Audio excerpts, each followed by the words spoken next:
I'm in front of my WorldCat 1998 266SC with a fresh install of a Verafoil, first one in the offshore for offshore catamaran. We took a little while to install it. We're a little concerned about the insulation and the bolts going into the hull. We originally wanted to put it between the upper deck of the hull and the tunnel. Weren't able to do that, so we had to go right through the tunnel and through the deck using carriage bolts. The insulation is still relatively neat. Spreading the load out, we put the L plates underneath the boat, which spread a lot of load underneath. So I was concerned about it, but it does spread the load a lot. Our intention was obviously a higher speed, a higher cruise speed. We found that got a lot of lift on the boat immediately. We had to move it 3 times till we got to the correct spot. The lift is dramatic by comparison to what I had before. These boats run very, very flat regularly, so it runs more like a race boat now. So we're getting 45. I haven't dialed in the props yet.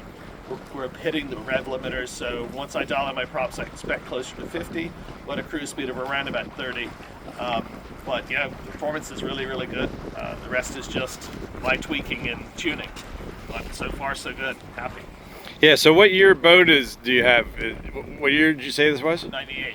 1998. And when you had your top speed before Verafoil, what was it? I was doing 40 and really, really having to trip very, very hard to get that 40. The engines weren't really free up at all. They were 5,800 RPM and just sounded like, they had more, but they just couldn't get free, Yeah. Having run race boats before, I know exactly what the boat's supposed to sound like, and it wasn't there. So now we're on the opposite side of that. Plenty of revs, not enough forward thrust yet. But once I adjust the props, I believe I'm going to get the difference. Yeah, and the prop adjustment that your prop shop said that you think you're going to do is what? You're Probably going to 2 pitch. So you're going to go up 2 degrees in pitch. 2 degrees pitch.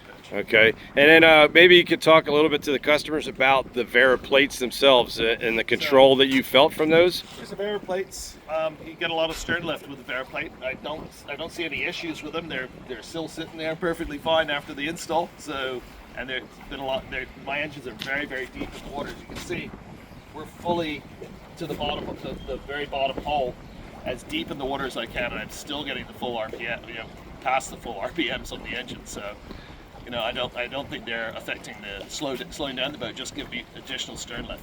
Yeah, so you're actually thinking that we may be able to go up a hole with the motors if we need to get say an additional 100 or 200 RPMs. Yeah, so ultimately what I want to see is once I change my pitch, I'll get to see if I need to go up a hole because I've taken it to 5,600 or 5,500, in which case I have at least 1 or 2 holes of rise. Because I'm still well underneath the bottom of the boat by a good 8 inches to split bullet, so bullet being here. So I can probably come here pretty easily, and that's 2 inches.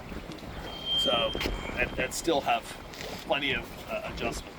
Okay, and being in Bermuda, maybe this is the last thing you just tell everybody is that you have some choppy conditions in the shallow water, and then maybe talk a little bit about your offshore conditions. So we took the boat off of in conditions more or less like today. We're blowing about 18 knots, maybe 20, and in the chop it was no issue at all. It just got above it. Just ran. The WorldCat has a great ride anyway. This just improved the ride, made it a little faster.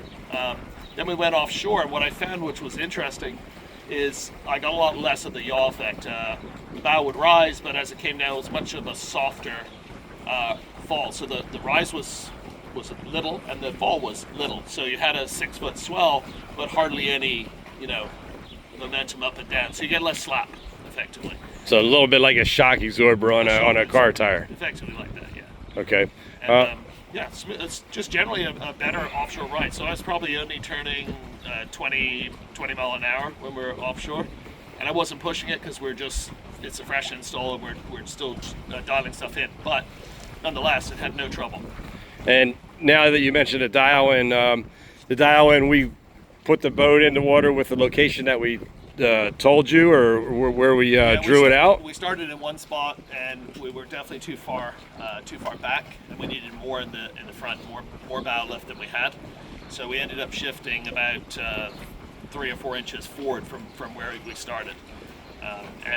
Hey, so far so good. I still have to tweak a little more, but generally I think I have to start with the props because I know where I am, and I'm quite happy with that, even as it stands now. Well, that's great. So this story will be continued, and I just got to ask you one last thing. Are you being paid to say anything good, bad, and different from our company? No, not at all. All right. We thank you very much there, Mr. Craig, and it's been a pleasure working with you. Cool.